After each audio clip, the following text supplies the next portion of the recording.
So sometimes we can get stuck in a rut in our practice and begin to wonder what's the whole point. So we'll try to unpack that and give an answer and response coming right up.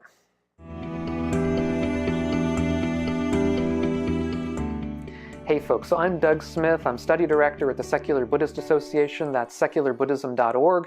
If you're new to the channel and interested in living a wiser and a kinder and a less stress-filled life, consider subscribing to the channel. So I was leading a meditation a little while ago, and this came up as one of the questions or one of the comments that somebody asked was, we're sitting here meditating every day, or I'm sitting here, he's sitting here, or in his room, in his home, meditating every day, thinking to himself, sort of, where am I going with this? What's the point of all this? Why am I doing this? Why am I expending this effort? And this is, I think, a place that a lot of us can get ourselves into from time to time. And so I think it's something that's worth contemplating and just putting out on the table. That is, we can get, in a sense, stuck in a rut with our practice. To an extent, this is the sort of thing which can be helped by meditating with a group.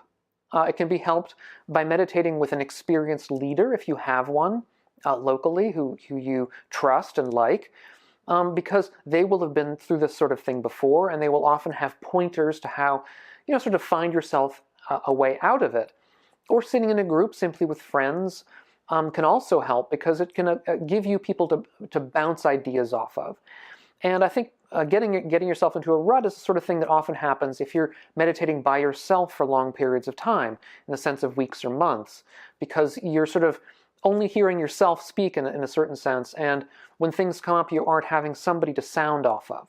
So I would say, if you're getting yourself into this kind of situation and have further questions, please put them down below, and we'll try to answer them and try to get back to you, because that can be helpful. In general, I think the topic here, the question, would come under the question of doubt. Doubt is one of the 5 hindrances. It's sort of the 5th hindrance. It's sort of the one that's least described. I have a video on the 5 hindrances, which I'll put a link to up here if you're interested. In general, the doubt is the sort of thing that I would like to say comes in 2 flavors. There's the small doubt, and then there's the large doubt. The small doubt is where you're really not sure on a sort of a day-to-day basis what you're doing or why you're doing it. Again, you may feel you're stuck in a rut. You may not understand a particular meditative direction that you've been given, and sort of have doubts about that.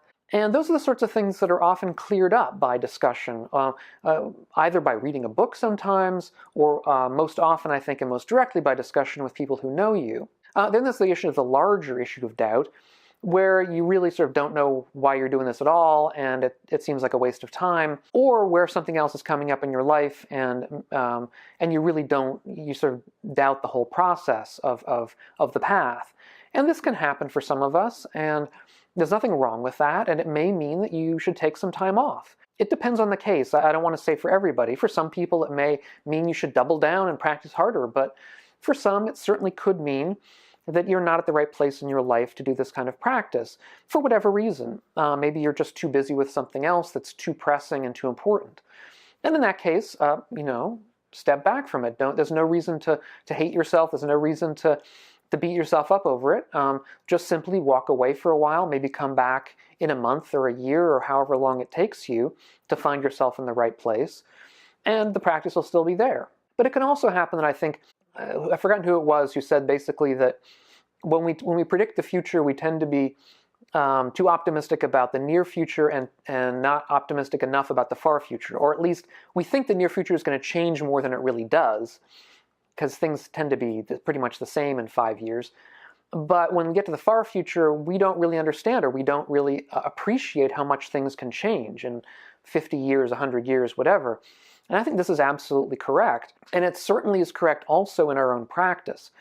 We tend to be too optimistic about the near term. And we tend maybe to think, okay, now I've started a practice for the first time. Here I am practicing every week, every day. Here I'm practicing half an hour a day instead of 20 minutes, or I'm practicing 45 minutes a day instead of half an hour. And you sort of expect great things within short periods of time, like within a week or within a month. And that's not reasonable. And insofar as we're getting into the practice expecting things to happen really rapidly, we're probably going to be disappointed, because things do take time. This is a long-term practice for most of us. certainly within the early texts, insofar as we're discussing early Buddhism, it was considered a gradual practice. And it was a gradual practice for monastics who were spending most of their day meditating, or at least large portions of their day meditating within the early context.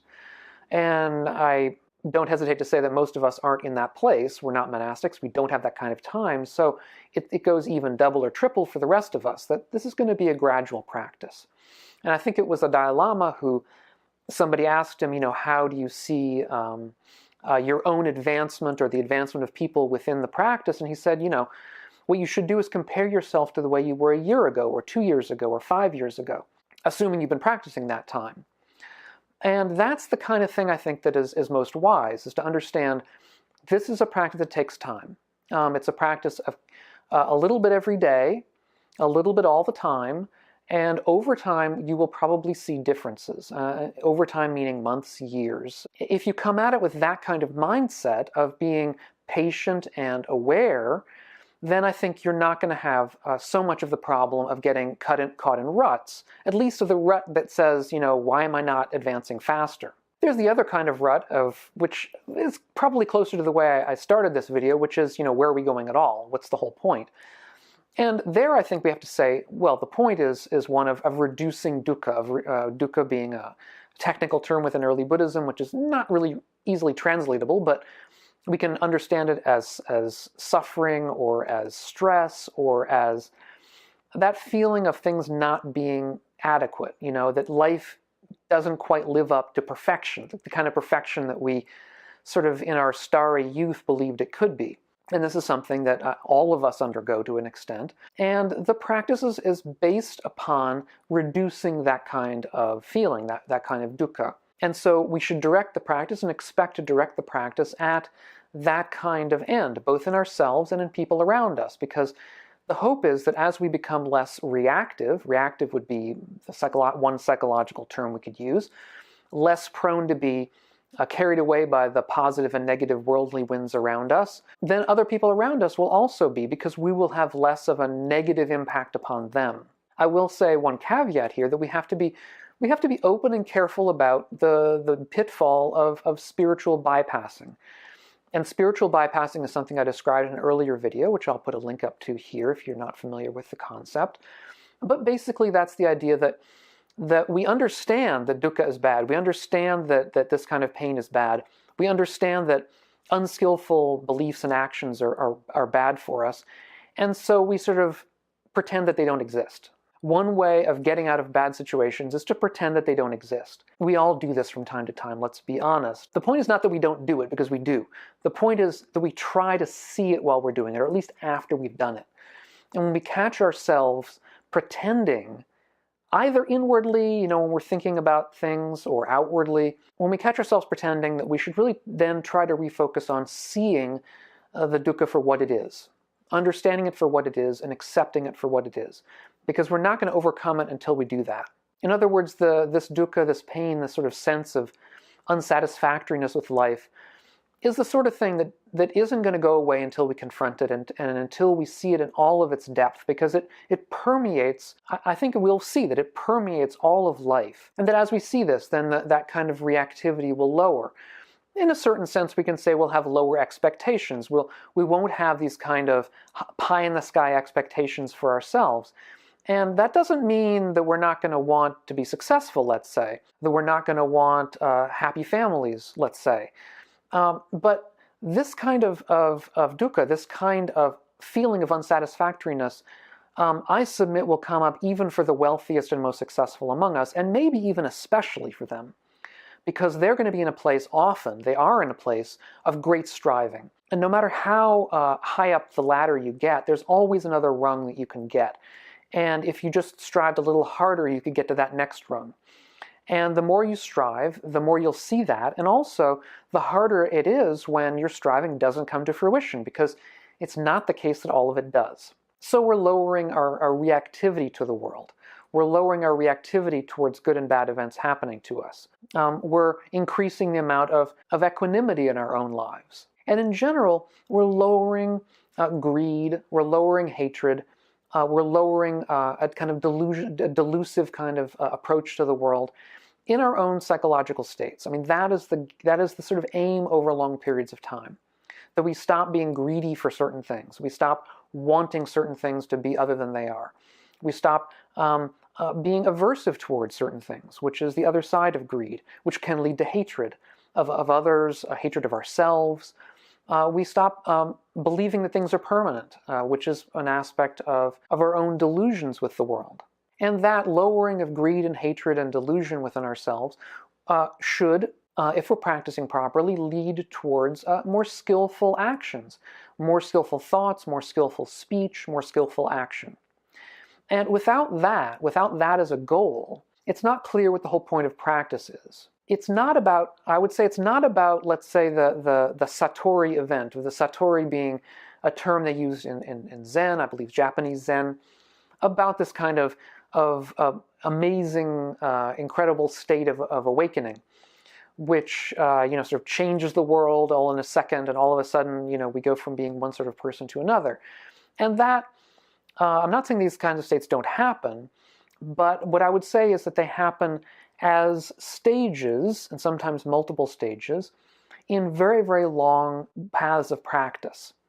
And if we're looking for that kind of state, we're probably going to be disappointed. It's probably not going to come. It certainly doesn't come, I haven't had an experience like that myself, so I can't speak to it from personal experience. But I would say it probably would happen mostly with people who practice very, very diligently and hard over, in a kind of a monastic context usually. But even then, we shouldn't think of a single experience as being the root, or as being the end of the path, or as being an end of the path. It's not an end of experience. It's an end of changing our sort of ethical makeup in a certain way, of changing the way we view the world, which is a long-term process. And I think we can get caught up in a kind of a notion that if meditation, daily meditation, isn't leading towards these kind of big spiritual moments, that it's somehow not doing anything. And that, I think, is a wrong view. Instead, we should look at the spiritual moments as being less important. Even if they come up, they're the sort of things that are less important. The real importance is the slow progress we're making in this kind of ethical path of reducing greed, of reducing hatred, and of coming to terms with the way the world is. So if you're interested in further issues and discussions about this, check out my Patreon page. If this is the sort of thing that concerns you, if you've had this kind of feeling before in your practice or having it now, put your comments and questions down below, because this is the kind of place where you should have them answered if you don't have a place locally to have them answered. And I hope this has been useful. Great to have you guys here. Great having your questions and comments. I always love reading them and love answering, and love to see when other people answer as well, because that can be useful too. And we will catch you on the next one of these videos. So thanks so much, and be well.